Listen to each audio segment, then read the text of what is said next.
and the realization of the Somalia Security Development Plan since His Excellency President Hassan Sheikh announced his vision in New York last year, the only constant actor missing from the table truly remains civil society organizations, and by extension, the Somali population at large, who seek to participate.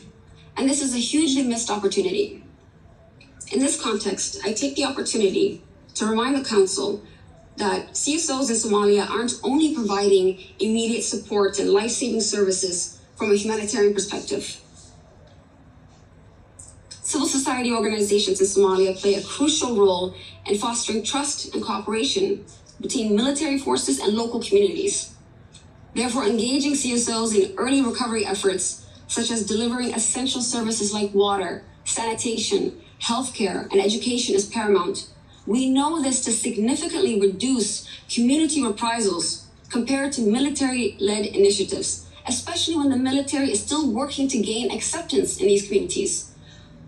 Consistently, a lack of understanding of localized community dynamics continues to hinder security efforts' preparedness and ultimately their sustained impact. By incorporating the perspectives of CSOs, security actors can develop a more nuanced threat assessment that accurately reflects local drivers of extremism. Collaborating with CSOs for joint assessments not only provides access to communities, but also yields vital insights that better inform stabilization strategies. As Somalia prepares to assume a seat on the Council next year, its unique context positions it as a powerful case study in effective conflict resolution that others can learn from, despite the challenges we continue to face. There are many documented lessons and best practices, grassroots solutions to seemingly intractable conflicts born out of necessity and tested over decades in Somalia that offer invaluable, practical lessons relevant for addressing the rising tide of armed conflicts globally.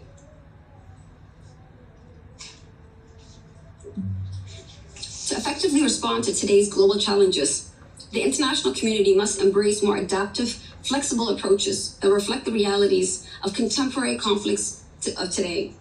In Somalia and beyond, where traditional preconditions prescribed in the past are no longer fit for purpose, a new frame of reference and an updated principles of peace is essential to navigate the global challenges. Somalia has developed invaluable experiences in strategy, adaptability, agility, and in contextualizing international frameworks to determine what works and what doesn't. From this, the country has created its own mechanisms that can offer critical insights to UN member states and others facing newer and emerging conflicts.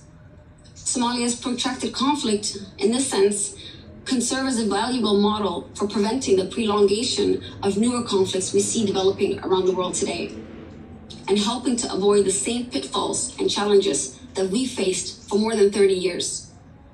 However, for Somalia to effectively leverage this expertise, it is essential that the country first prioritizes the participation of civil society organizations in inclusive peace-building efforts. Additionally, Somalia must invest in and prioritize the creation of a national knowledge repository to document the vast experiences and knowledge in the space, experiences that remain underrepresented and underprioritized. Such an initiative would not only preserve valuable lessons, but also create a strategic resource for future peace-building efforts, both domestically and globally. This commitment is crucial to fully realize and utilize the valuable insights and experiences that Somalia has to offer. Madam President, as Somalia stands at a critical juncture with much to look forward to, the nation's people look to their leaders with high expectations. However, the reality is that Somalia is struggling to address the urgent needs of 2.8 million internally displaced people. Furthermore, the absence of a functioning and effective criminal justice system has perpetuated a climate of impunity for those responsible for violent crimes, including sexual violence, leaving countless of victims without justice. So this is not the time for regress on critical issues and hard-won gains, such as those initially proposed during the constitutional amendments, which seek to redefine the age of a child from 18 years old to just 15 for the age of maturity. This change directly contradicts the international standards and the UN Convention on the Rights of the Child, which Somalia has ratified. With the age definition article on hold currently, the concern persists, especially because Somalia has said that at the 140th session of the CCPR Human Rights Committee meeting earlier this year in March, that ultimately the people will decide on the matter of the age of maturity. Until that is possible, in the form of a democratic vote on the matter, I urge Somalia to maintain the age of majority for both boys and girls at 18 years in accordance with the Convention on the Rights of the Child. The primary responsibility to protect the population lies first and foremost with Somalia, and taking into account the gender-specific needs and vulnerabilities of Somalis and how such a change in the constitution now will impact them today and in the future is essential for that. I urge prioritization as well of legislations currently awaiting cabinet endorsement, which Somalia has also committed to adopting by the end of 2024, such as the Sexual Offences and Indecency Bill, as well as the Anti-FGM Bill.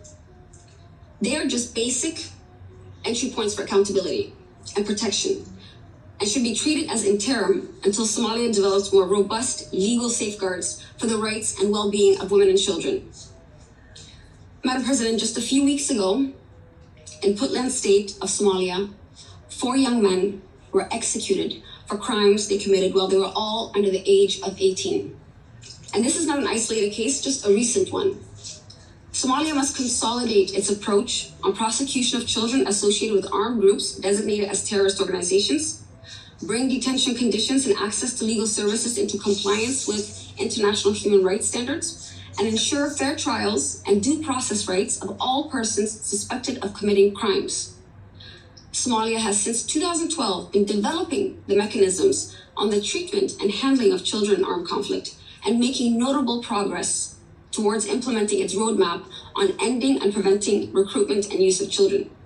The age assessment guidelines and its standardized checklist, which the government endorsed in 2023, is a key milestone for Somalia that will continue to strengthen compliance on this agenda. The progress in the Child Rights Bill and Juvenile Justice Bill similarly indicate the tangible efforts being made by the Somali government. Implementation is crucial. These existing mechanisms, if followed and implemented, offer alternative pathways that hold minors accountable for crimes such as rehabilitation programs and juvenile detention. I have witnessed firsthand how the implementation of these mechanisms not only safeguards children throughout their reintegration, but also has significant implications for transitional justice and the prevention of violent extremism. These efforts foster proactive and comprehensive joint action for conflict prevention between governments and civil society, creating a stronger, more resilient community. By prioritizing the protection and reintegration of children, we lay the groundwork for lasting peace and stability.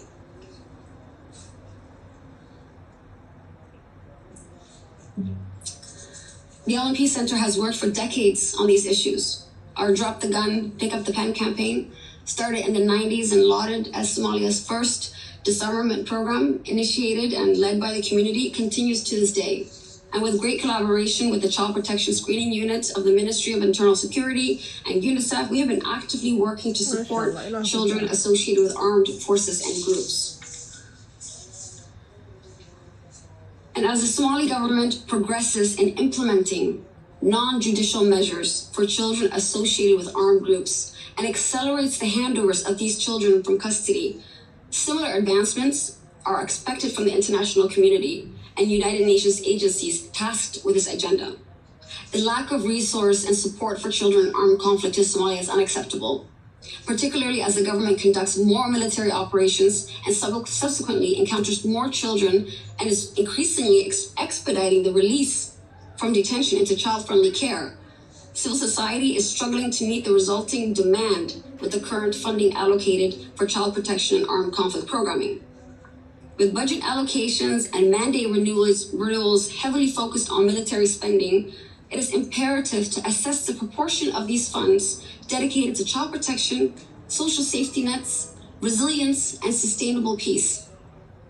Madam President, last month the LNP Center hosted a Women's Peace Forum in Mogadishu, and we brought together over 100 women leaders from across all federal member states in Somalia. We were honored by the presence of His Excellency General Bashir Mohammed Jama, the Minister of Family Affairs and Human Rights and Development, the EU Ambassador, and other distinguished guests to discuss the implementation of UN Security Council Resolution 1325. Women, including young leaders from newly liberated areas like Bahdo and Burtinle, delivered a powerful call for meaningful participation in peace processes.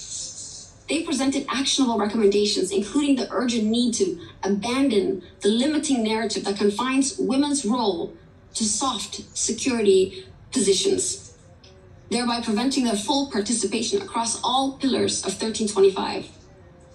The misuse of weapons, particularly in fueling gender-based violence, demands accountability and transparency in the flow of arms. Yet disarmament and arms control are insufficiently integrated into 1325 action plans. A gender-sensitive approach to disarmament, anchored in a strong normative framework, could be transformative for Somalia if systematically implemented. Somalia's nascent and fragile peace cannot be sustained in an environment where the general populace is excluded from the processes that ensure their well-being.